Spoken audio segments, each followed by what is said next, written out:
दोस्तों, मैं दिलीप सिंह आप सभी दोस्तों का आज के अपने इस नए वीडियो में हार्दिक स्वागत करता हूं। जी हाँ दोस्तों, आज आप सबों को सुनाऊंगा एक रोचक स्टोरी।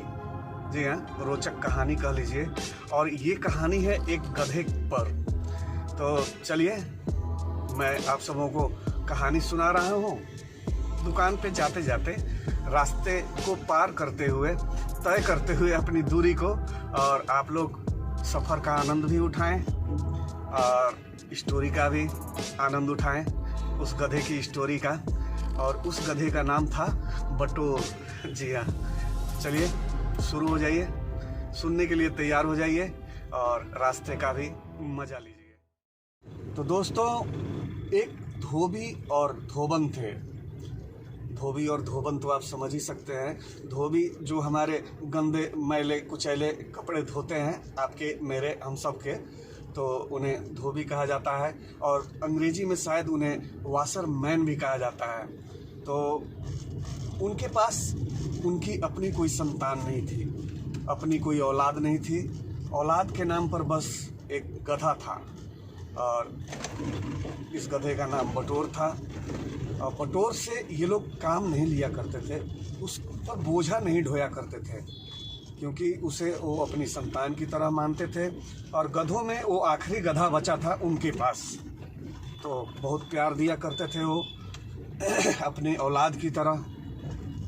तो एक दिन की बात है दोस्तों कि धोबी, धोबन और बटोर तीनों अपने गांव में गुजर रहे थे रास्ते से, और एक ट्यूशन टीचर अपने बच्चों को पढ़ा रहे थे। जी हाँ, शिक्षक अपने बच्चों को पढ़ा रहे थे ट्यूशन। तो शिक्षकों के मुंह से ये अनायास ही निकल जाया करता है कि तेरे जगह पर कोई गधा होता तो वो आदमी बन चुका होता, और एक तू है जो गधे का गधा ही है। तो यही बातें हो रही थी शिक्षक और विद्यार्थी के बीच। तो धोबी धोबन उसी रास्ते से गुजर रहे थे और टीचर कह रहे थे अपने बच्चे को, मतलब कि छात्र को, कि तेरे जगह अगर किसी गधे को इतना पढ़ाया होता, उस पर ध्यान दिया होता, तो वो गधा से आदमी बन जाता।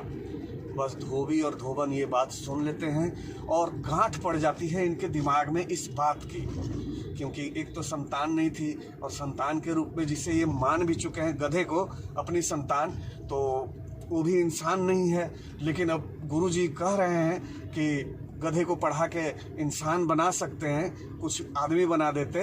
तो बस उस दिन तो वो मिले नहीं टीचर से। दूसरे दिन खुद नहा धोकर धोबी और धोबन, और अपने बटोर को भी नहला कर अच्छे से सजा कर, और पहुंच जाते हैं शिक्षक के पास, ट्यूशन टीचर जो होते हैं उनके पास। और कर जोड़कर, हाथ जोड़कर खड़े हो जाते हैं उनके सामने दोनों, धोबी और धोबन, और कहते हैं कि सुना है कि आप पढ़ा लिखा कर गधे को भी इंसान बना देते हैं। तो टीचर थे, उन्हें अपनी गलती का एहसास हो चुका था, और वो जान गए थे कि मैं फंस चुका हूँ अपनी बातों के जाल में। तो वो भी इन धोबी और धोबन के दिमागी हालत को जानते थे, तो इसलिए वो इन्हें रुस्वा नहीं करना चाहते थे, नाराज़ नहीं करना चाहते थे टीचर जो थे धोबी और धोबन को। तो वो कहते हैं, हाँ ऐसा मैंने कहा था, और ऐसा कर भी सकता हूँ कि पढ़ा लिखा कर गधे को इंसान बना सकता हूँ। तो बस उन लोगों ने अपने बटोर को उनके सुपुर्द कर दिया कि गुरुजी, तब हमारा ये बटोर आपके जिम्मे रहा, और इसे आप पढ़ा लिखा कर आदमी बना दीजिए, इंसान बना दीजिए।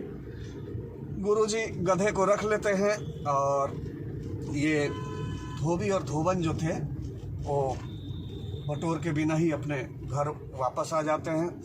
और इनके गधे को छोड़कर आने के बाद ये अपने लाइफ में जीने लगते हैं खुशी खुशी, इस आशा में, इस उम्मीद में कि चलो भाई, अब हमारा जो ये गधा है वो इंसान होने वाला है साल भर बाद।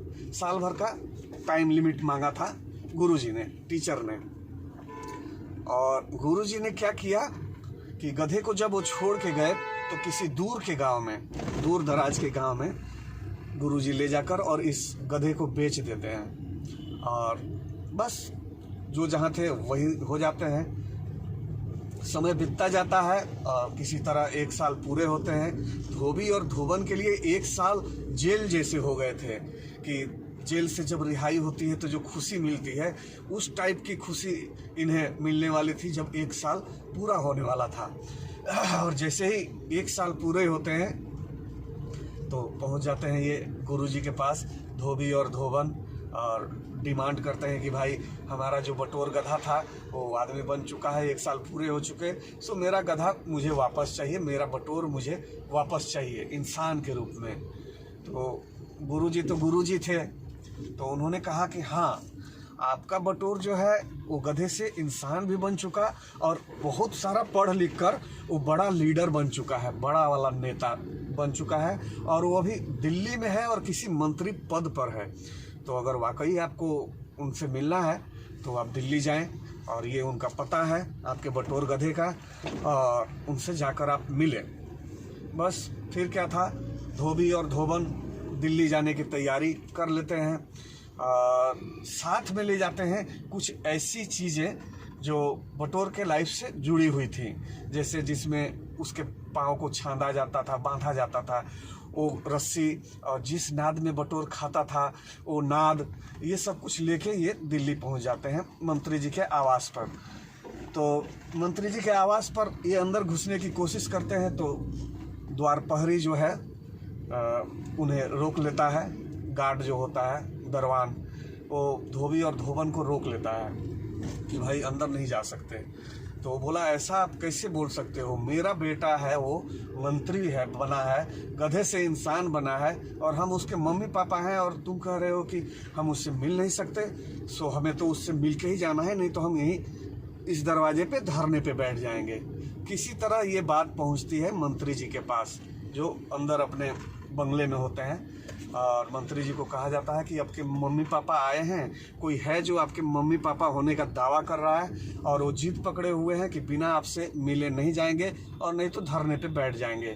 तो मंत्री जी ने कहा ठीक है, उन्हें अंदर ले आओ, देखे ज़रा ये नए वाले मम्मी पापा कौन से आ गए मेरे।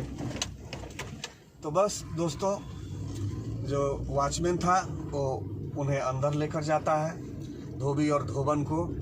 और धोबी और धोबन जब नेताजी को देखते हैं, मंत्री जी को, तो बहुत खुश हो जाता है कि चलो इतने शानो शौकत वाला और इतना नाम कमा लिया मेरा ये बटोर, ये बहुत बड़ी बात है। तो वो याद कराते हैं कि बेटा पहचान रहे हो हमें, सो हम तुम्हारे मम्मी पापा हैं, तुम्हारा नाम पहले का बटोर था और तुम्हें गुरुजी ने गधे से इंसान बनाया है, सो हम ही तुम्हारे मम्मी पापा हैं। ये बात सुनते ही मंत्री जी को गुस्सा आ जाता है और वो इन्हें भला बुरा कहने लगते हैं धोबी और धोबन को। तो धोबी को लगा कि शायद इसे कुछ याद नहीं आ रहा है, तो याद कराने के लिए कुछ दिखाना पड़ेगा। तो अपने वाइफ की तरफ इशारा करता है कि निकालो पोटली से सारे कुछ वो जो इसकी निशानियाँ थी। तो फिर रस्सी निकाल के धोबी दिखाता है उन्हें कि देखो बेटे, तुम्हें इसी में बांधा जाता था, इसी में छांदा जाता था तुम्हें। और उसकी माँ कहती है कि बेटा ये जो नाद है, इसी नाद में तुम भोजन किया करते थे, सो तुम्हारी ये यादें हैं, पुरानी वाली निशानियाँ हैं, चीज़ें हैं, अब शायद तुम्हें कुछ याद आया हो। अब इतना सुनने के बाद मंत्री जी का पारा 7वें आसमान पर था और अब उनसे बर्दाश्त नहीं हुआ और वो लात से मारे दोनों को, धोबी और धोबन को लात से मार दिए। लात लगना था और धोबी और धोबन समझ चुके थे कि अब हमारा बटोर जो है वो पूरी तरह बदल चुका है और अब वो हमें नहीं पहचानना चाहता, सो अब इसको भूल जाना ही बेहतर है। और धोबी और धोबन अपने निराश मन के साथ अपने घर को लौटते हैं और घर को लौटते ही ये गुरुजी के पास जाते हैं और गुरुजी को धन्यवाद के साथ कहते हैं कि आपका बहुत बहुत आभार, जो आपने हमारे गधे को इंसान बनाया, लेकिन उसकी सारी आदतें, सारी पुरानी चीज़ें आपने छुड़ा दी, बस एक आदत उसकी जो है आप नहीं छुड़ा पाए और वो आदत है उसके दुलती मारने की, लात मारने की। वो जब गधा था तब भी दुलती मारता था, लात, और अब जब इंसान बन गया है तो भी लात मारता है। तो यही कहानी थी दोस्तों बटोर की और मुझे नहीं लग रहा है कि इस कहानी से कोई संदेश गया है आप सबों के बीच। तो ज़रूरी नहीं है कि मेरे सारे वीडियोज आप सबों को संदेश ही दे, कोई वीडियो आप सबों को गुदगुदाने के लिए भी होने चाहिए। तो ये मेरा आप सबों को गुदगुदाने का एक छोटा सा प्रयास था और मुझे ये भी नहीं लगता है कि आप सबों को गुदगुदी आई होगी। तो चलिए, जैसा था वैसा मैंने आप सबों के सामने परोसा, और कैसा था ये तो आप पर डिपेंड करता है। तो दोस्तों, मेरे कोई भी वीडियोज अगर आप सबों को किसी भी कारण से पसंद आते हो तो प्लीज़ जो नए हैं वो मेरे चैनल को सब्सक्राइब कर लें। लाइक, कमेंट और शेयर ये सब कुछ आपके जिम्मे है। और इसी के साथ जय जवान, जय किसान और जय विज्ञान। दोस्तों, धन्यवाद मुझे सुनने के लिए और अभी तक मेरे साथ बने रहने।